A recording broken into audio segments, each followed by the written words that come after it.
বিসমিল্লাহির রহমানির রহিম। সম্মানিত কৃষক ভাই বন্ধুরা, আসসালামু আলাইকুম। আমি মোহাম্মদ হাবিবুর রহমান হাবিব, কৃষিভিত্তিক ইউটিউব চ্যানেল কৃষি সমাচার বিডি থেকে আপনাদের মাঝে উপস্থিত হয়েছি। অত্যন্ত মূল্যবান এবং কার্যকরী একটা বিষয় নিয়ে আলোচনা করব আজকে। সেটা হচ্ছে জৈব কীটনাশক। অত্যন্ত কার্যকরী।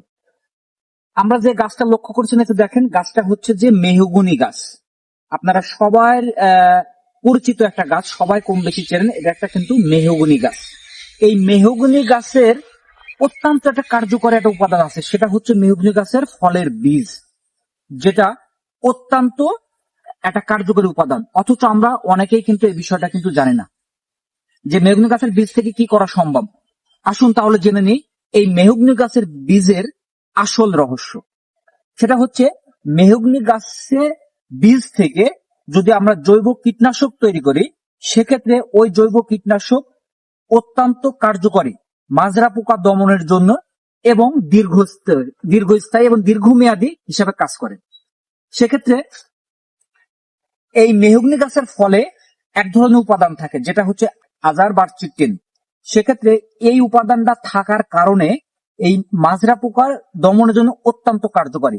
এমনকি আপনারাও নিজেরাও লক্ষ্য করে দেখবেন, মেহগনি গাছের ফল অত্যন্ত তিতো, যেটি ফসলে, যে কোনো ফসলে যদি স্প্রে করা যায় সেক্ষেত্রে গাছ পর্যন্ত তিতা হয়ে যায়, যে কারণে মাজরা পোকা কিন্তু ওই গাছগুলোতে আক্রমণ করতে পারে না। তো আসুন কিভাবে আমরা প্রসেসিং করব এই মেহগনি গাছের ফল থেকে, সেই সকল বিষয় নিয়ে আপনাদের মাঝে তুলে ধরবো ইনশাল্লাহ। একটু যদি লক্ষ্য করেন দেখেন, এই গাছগুলোতে কিন্তু বিভিন্ন রোডের সাইডে কিংবা বাগানে বিভিন্ন পাশে দিয়ে, মানে বাগানের পাশ দিয়ে বিভিন্ন রকম ভাবে মেহগনি গাছের চাষ করা হয়। সেক্ষেত্রে এই মেহগনি গাছের বীজগুলা কিন্তু এভাবে পড়েই কিন্তু নষ্ট হয়। আসুন আমরা যদি একটু সতর্ক হই এবং কি যদি বীজগুলাকে যদি কাজে লাগাই, তাহলে কিন্তু আমরা একটা মাজরা পোকা দমনের জন্য অত্যন্ত একটা জৈব কীটনাশক কিন্তু আমরা তৈরি করতে পারবো। এটা সকলের জানা দরকার, প্রত্যেকটা কৃষকের জানা দরকার। কেন জানা দরকার? কারণ বর্তমান বাংলাদেশের প্রেক্ষাপটে একটা বিষ, মাজরা পোকা দমনের জন্য একটা বিষ কিনতে গেলে 1 বিঘা জমিতে যদি স্প্রে করতে হয় মিনিমাম 4 থেকে 500 টাকা খরচ হয়ে যায়। আর আমরা যদি এই মেহগনি গাছের ফল থেকে বীজ সংগ্রহ করে জৈব কীটনাশক বানাইতে পারি, সেক্ষেত্রে যেমন পরিবেশ কোনো ক্ষতি করবে না, সেক্ষেত্রে নিজের শরীরেও অনেক সেফ থাকবে, রোগবালাই থেকে আমরা মুক্ত হব এবং গাছেরও কিন্তু রোগবালাই থেকে মুক্ত করা সম্ভব এই মাজরা পোকায় থেকে। তো সেক্ষেত্রে কিভাবে বানাবো আমরা, আপনি যদি একটু দেখেন, এই যে মেহগনি গাছের ফলগুলা, এই ফলগুলা আপনি কি করবেন, মিনিমাম এই মেহগনি গাছের ফলগুলাকে আপনারা সংগ্রহ করবেন। সংগ্রহ করার পরে ব্লেন্ডার দিয়ে, অর্থাৎ প্রথম স্টেপে যেটা করতে হবে সেটা হচ্ছে যে এর ভিতর থেকে যে বীজের দানাগুলো আছে, আপনারা যদি দেখেন এর ভিতরে একটা বীজের দানা আছে, এই যে এই দানাগুলাকে কিন্তু সংরক্ষণ করতে হবে। এই দানাগুলা, এই দানায় থেকে এই যে বীজটা আছে, এই বীজগুলাকে এই কাঁচা অবস্থায় কিন্তু জৈব কীটনাশক তৈরি করা সম্ভব না। সেক্ষেত্রে আপনাকে কি করতে হবে, এখান থেকে বীজগুলা সংরক্ষণ করতে হবে, পরবর্তীতে বীজগুলাকে এরকম দানাগুলা বার করতে হবে এবং মিনিমাম 5 থেকে 7 দিন অত্যন্ত রোদে, অর্থাৎ প্রচুর যেখানে রোদ পড়বে সেখানে বীজগুলা সুন্দর করে শুকায় নিতে হবে। 5 থেকে 7 দিন ভালো করে বীজগুলা শুকায় নেব।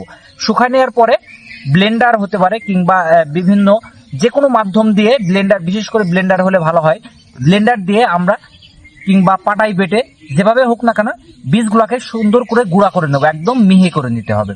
মিহি করে নেওয়ার পরে 10 লিটার পানি নেবেন।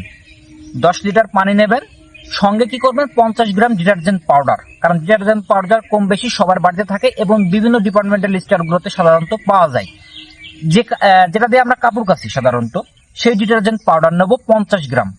সঙ্গে এই মেহগনি গাছের যে ব্লেন্ডার করা যে গুঁড়া, এইটা নেব হচ্ছে 1 কেজি। সঙ্গে কি করব, 10 লিটার পানির সঙ্গে ভালো করে মিশ্রণ করব, জিনিসটাকে ভালো করে নেড়ে দিয়ে মিশ্রণ করে ওই রকম অবস্থাতে মিনিমাম 4 থেকে 5 দিন, মাথায় রাখবেন 4 থেকে 5 দিন ভিজায় রাখবো। বীজটাকে ভিজায় রাখার পরে ওই যে মিশ্রণটা আমরা পালাম, ওই মিশ্রণটা আবার কি করব, ছাকনা দিয়ে সুন্দর করে ছেঁকে নেব। সেকে নিলে কি হবে যে এই যে কিছু কিছু যে গোড়াগুলো থাকবে ওগুলা বাইর করে দিলে পানিটা একদম ফ্রেশ তরল পানি আসবে, যাতে আমাদের স্প্রে করার জন্য এটা সুবিধা হবে। এবার সরাসরি আমরা ওই পানিটুকু স্প্রে না করে ফসলেতে, সেক্ষেত্রে আমরা কি করব, আরো 5 গুণ পানি, অর্থাৎ ওর সঙ্গে আরো 50 লিটার পানি আমরা অ্যাড করব।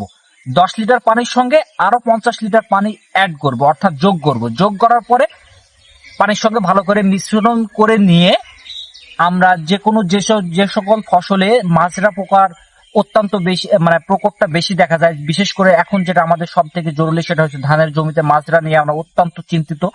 এই মাজরা পোকার দমন করার জন্য আমরা স্প্রে করব। প্রতি বিঘা প্রতি, অর্থাৎ বিঘা প্রতি 1 বিঘা জমিতে 3 ড্রাম পানি, অর্থাৎ 3 লং 48 লিটার পানি আমরা ধানের জমিতে ভালো করে স্প্রে করে দেবো। আপনি দেখেন, যদি স্প্রে করেন আপনার আর্থিকভাবে যেমনি সাশ্রয় হবেন এবং দীর্ঘমেয়াদী হিসেবে কাজ করবে, এমনকি আপনার পরিবেশকেও সুরক্ষিত রাখবে। আসুন সবাই আমরা এই জৈব কীটনাশকের উপর উদ্বুদ্ধ হই। সেক্ষেত্রে আমরা যে খাবারটা খাবো সেটাও একটা স্বাস্থ্যসম্মত খাবার খাবো। এবার কতদিন পর পর স্প্রে করবেন?